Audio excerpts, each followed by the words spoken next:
শৈশব শব্দটা শুনলে আপনার মনে কি ভেসে ওঠে? স্কুলে যাওয়ার আনন্দ, খেলাধুলার সাথীদের সাথে স্মৃতি, অকারণে হাসি, আকাশ ভরা স্বপ্ন, তাই তো? পৃথিবীর কোটি কোটি শিশুর শৈশবের স্মৃতি এতটা সহজ নয়।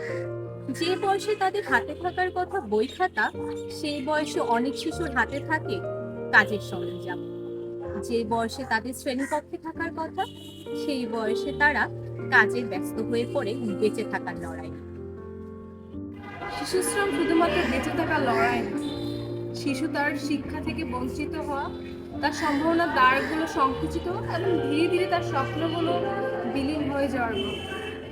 আর এর প্রভাব শুধু শরীরে থেমে থাকে না, অসংখ্য শিশু বয়ে বেড়ায় মানসিক চাপ, ভয় এবং নিঃশব্দ মানসিক যন্ত্রণা নিয়ে, যা তাদের সম্পূর্ণ জীবনে অনেক নেতিবাচক প্রভাব ফেলে। অনেক সময় আমরা দুঃখগুলো চোখে দেখতে পাই না, কিন্তু গভীরে গভীর দাগ ফেলে যায়।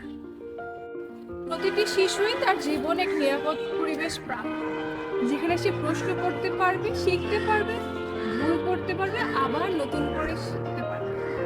মূলত তার স্বপ্নকে গুরুত্ব দেওয়া।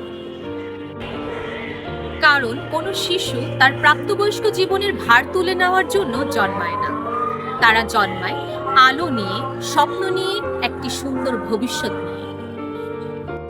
শিশুশ্রম বন্ধ করা শুধু কোনো প্রতিষ্ঠান কিংবা সরকারের দায়িত্ব না, এই দায়িত্ব আমাদের সবার।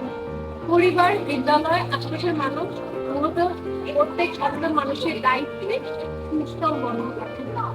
আমরা যদি শিশুদের জন্য একটি শিক্ষা, নিরাপত্তা ও সহমর্মিতার পরিবেশ গড়ে তুলতে পারি, তাহলে আমরা শুধু একটি শিশুর জীবন নয়, একটি ভবিষ্যৎকে বাঁচাতে পারি। এই বিশ্ব শিশু বন্ধুদের দিবসে তরুণ সেসব শিশুর পাশে দাঁড়ায় যাদের স্বপ্ন এখনো আকাশে ওর অপেক্ষা করছে। আসুন এমন একটি পৃথিবী গড়ে তুলি, যেখানে কোনো শিশুকে শৈশবের বিনিময়ে শ্রম বেছে নিতে না হয়। প্রতিটি শিশুর অধিকার আছে বড় হতে, শিখতে, স্বপ্ন দেখতে এবং ভালোবাসা ও মর্যাদার সাথে বাঁচতে।